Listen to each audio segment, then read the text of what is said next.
Welcome back friends in सोपी English channel. सोपी English चॅनलमध्ये आपण कालच्या व्हिडिओमध्ये पूर्ण अपूर्ण भूतकाळ समजून घेतला. पूर्ण अपूर्ण भूतकाळ समजून घेत असताना दैनंदिन जीवनामध्ये पूर्ण अपूर्ण भूतकाळाचा उपयोग कुठे कसा करावा हे समजून घेतलं. समजून घेत असताना आपण काही उदाहरणं सुद्धा बघितले, परंतु ते सर्व उदाहरणं तोंडी होते.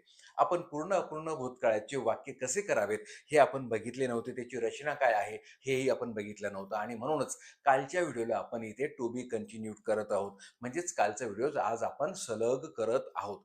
आता आपण आजच्या व्हिडिओमध्ये पूर्ण अपूर्ण भूतकाळाचे उपयोगासहित उदाहरण कसे सोडवायचे ते बघणार आहोत. आता बघूया इथे होकारार्थी रचना. पास्ट परफेक्ट कंटिन्युअस टेन्स म्हणजे पूर्ण अपूर्ण भूतकाळ, त्याची होकारार्थी रचना काय आहे? कर्ता, हॅड, बीन, क्रियापदाला आयएनजी, कर्म, इतर शब्द. क्रियापदाला आयएनजी म्हणजे क्रियापदाच्या पहिल्या रूपालाच आयएनजी लागतं, हे लक्षात असू द्या. क्रियापदाच्या दुसऱ्या आणि तिसऱ्या रूपाला कधीही आयएनजी लागत नाही. आता आपण नेहमी सांगतो, की काळ शिकत असताना आपलं फक्त 4 घटकांकडे लक्ष द्यायचं आहे. कोणते 4 घटक? कर्ता, क्रियापद, कर्म आणि इतर शब्द. आता क्रियापदाचं रूप बदललं, की काळ बदलतो. क्रियापदाचं रूप बदललं, की काळ बदलतो आणि म्हणूनच हा असा असा प्रश्न विचारणं चुकीचं ठरतं, की सर आम्ही काळ कसे ओळखावे? तर काळ ओळखण्याची खरी पद्धत काय? की इंग्लिश वाक्यामध्ये क्रियापदाचं रूप बघायचं. कोणतं रूप आहे ते बघायचं आणि त्याच्यावरून आपण काळ ओळखू शकतो. अर्थातच आपल्याला हे सर्व माहीत असणं गरजेचं आहे. अर्थ आपण मराठीतून हा काळ कसा ओळखू शकतो?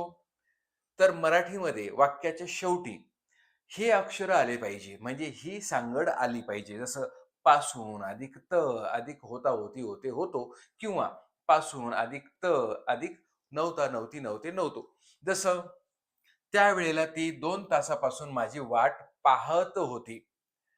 पासून पाहत होती. बघा, तर अशा प्रकारची रचना तुम्हाला मराठीमध्ये पाहायला मिळते. त्याच्यावरून आपल्याला काळ सहज ओळखता येतो. आता आपल्याला हेच वाक्य जर इंग्लिशमधून करायचं असेल, तर आपल्याला या रचनेची गरज भासेल. आता वाट पाहण्याची क्रिया कोण करत आहे? ती. आता तीसाठी आपण इंग्लिशमधून काय लिहितो? शी हे सर्वनाम लिहितो. बरोबर आहे ना? त्यावेळेला ती 2 तासापासून माझी वाट बघत होती. तर आता त्यावेळेला इथे आपण कॉमा दिलेला आहे म्हणून अगोदर आपण लिहून टाकूया ॲट दॅट टाईम, कॉमा. कर्ता कोण आहे? ती. म्हणून शी. आता बोलत असताना आपण कॉमा वगैरे तर काही लिहित नाही. आपण फक्त म्हणतो at that time she. At that time हलकासा पॉज घेतो आणि नंतर मग पुढे कंटिन्यू करतो. परंतु ते आपण लिहित आहोत म्हणून इथे कॉमा द्यायला काही हरकत नाही. तर कर्ता घेतला आपण शी. शी हे सर्वनाम घेतल्यानंतर हॅड एकटाच आहे, बीन एकटाच आहे, तर ते आपल्याला लिहावंच लागतील. Had been. At that time she had been. काय करत होती? वाट पाहत होती. वाट पाहण्यासाठी क्रियापद काय आहे? वेट. त्याला काय लावायचं आहे? आयएनजी. वेट ह्या क्रियापदाला आपल्याला आयएनजी लावायचं आहे. At that time she had been waiting. कोणाची? माझी. Waiting for me. At that time she was waiting for me. केव्हापासून? 2 तासापासून. फॉर. आता इथे जागेची कमतरता भासत आहे म्हणून आपण इथे बारीक अक्षरात लिहून घेऊया. तुम्ही थोडंसं ॲडजस्ट करून घ्या. For me for 2 hours.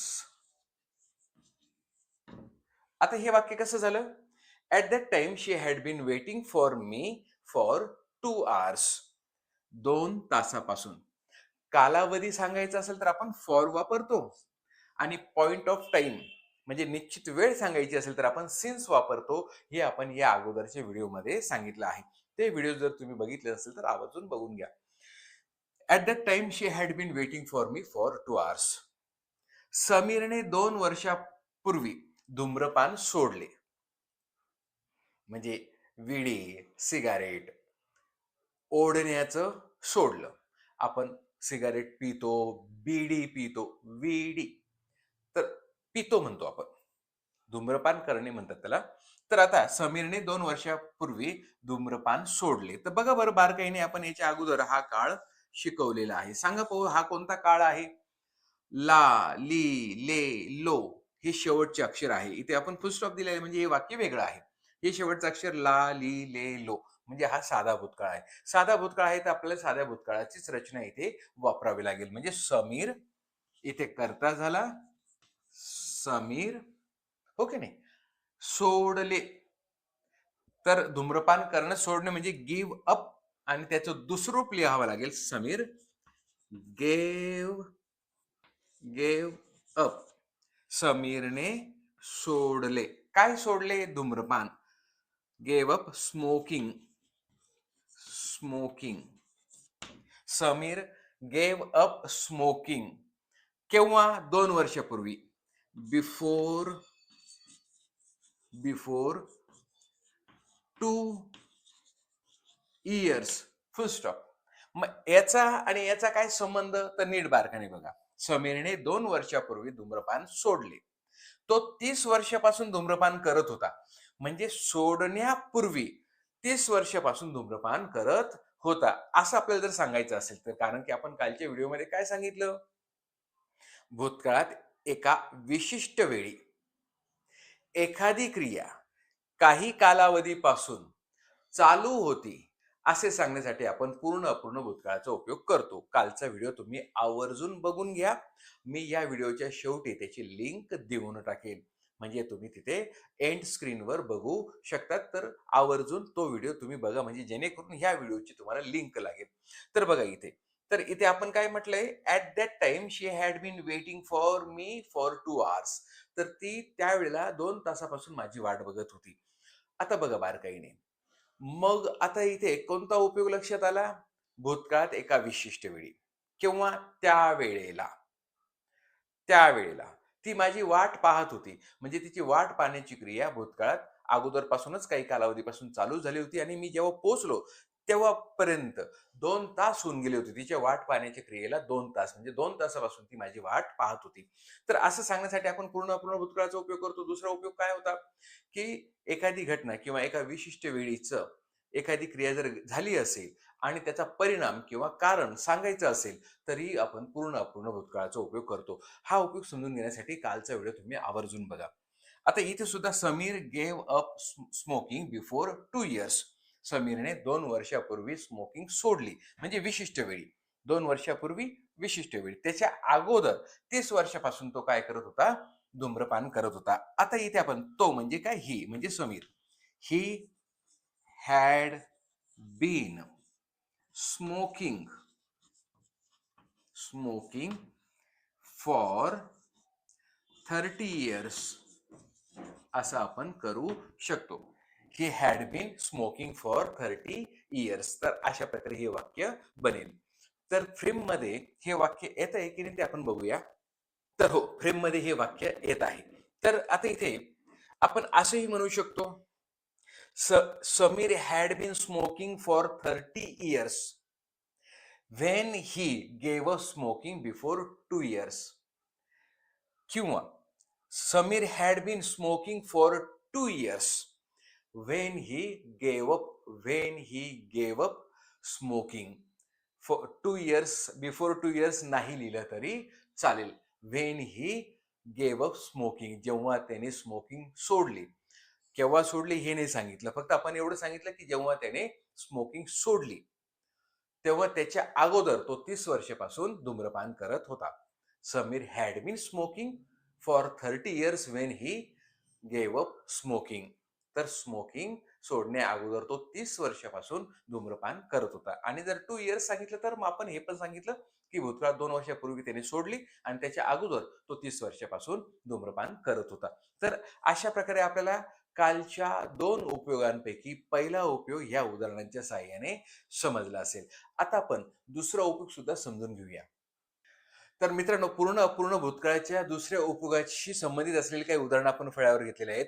दुसरा उपयोग आपल्याला काय सांगतो, की भूतकाळात एका विशिष्ट वेळी त्याच्या अगोदर घडलेल्या क्रियेचा परिणाम किंवा कारण सांगण्यासाठी आपण पूर्ण अपूर्ण भूतकाळाचा उपयोग करतो. आता ह्या उपयोगाचं अतिशय सविस्तर स्पष्टीकरण आपण कालच्या व्हिडिओमध्ये दिलेलं आहे. तो कालचा व्हिडिओ तुम्ही बारकाईने बघून घ्या. इथे बघा, तेव्हा मी खूप थकलो होतो. तेव्हा मी खूप थकलो होतो, कारण मी दिवसभर काम किंवा कठोर परिश्रम करत होतो. आता इथे तेव्हा मी खूप थकलो होतो. Then I was so tired. So tired. काय कारण आहे थकण्याचं? तेव्हा थकण्याचं कारण काय आहे की त्याच्या अगोदर मी खूप कष्ट करत होतो. ते दिवसभर खूप कष्ट करत होतो. बिकॉज बिकॉज आता करता कोण आहे? मी. म्हणून आय. हॅड आणि बीन एकच आहे म्हणून आपल्याला ते लिहावं लागतील. Had been. आणि कष्ट करणे, काम करणे, त्यासाठी क्रियापद काय आहे? वर्क. त्याला काय लावायचं आहे? आयएनजी. Then I was so tired because I had been working. I had been working दिवसभर all day. I had been working all day. I had been working all day. So I was so tired. असं सुद्धा तुम्ही म्हणू शकतात. So वापरलं तर तुम्हाला I had been working all day असं अगोदर लिहावं लागेल आणि त्याच्यानंतर सो म्हणजेच तुम्ही त्याचं कारण किंवा परिणाम सांगू शकतात. आता दुसरं वाक्य बघूया. खोलीत कोणीच नव्हते परंतु सिगारेटचा वास होता. आता बघा, खोलीत कोणीच नव्हतं परंतु सिगारेटचा वास होता म्हणजे याचं काहीतरी कारण आहे. म्हणजे भूतकाळात म्हणजे जेव्हा मी खोलीत गेलो तेव्हा तर खोलीत कोणीच नव्हतं. परंतु खोलीत सिगारेटचा वास होता म्हणजे कोणीतरी सिगारेट ओढण्याचा वास होता. म्हणजे कोणीतरी सिगारेट ओढत होतं. म्हणजे नक्कीच त्याच्या अगोदर म्हणजे मी गेलो तेव्हा खोलीत कोणी नव्हतं. पण त्याच्या अगोदर कोणीतरी सिगारेट ओढत होता. असं म्हणजेच कारण आपल्याला इथं कारण म्हणजे सिगारेट ओढण्याचा परिणाम काय दिसतोय? की खोलीमध्ये सिगारेटचा वास येतो आहे. म्हणजे परिणाम किंवा सिगारेट ओढण्याचा वास आहे त्याचं कारण काय आहे? की कोणीतरी सिगारेट ओढत होतं. म्हणजे तुम्ही ह्या नजरेतून बघा किंवा त्या नजरेतून बघा, अर्थ एकच होतो. आता बघा, खोलीत कोणीच नव्हते, परंतु सिगारेटचा वास होता. खोलीत कोणीच नव्हते. देअर वॉज नो वन किंवा nobody, no one in the room. परंतु वास होता. But there was a smell. कशाचा वास होता? Smell of cigarettes. There was a smell of cigarettes.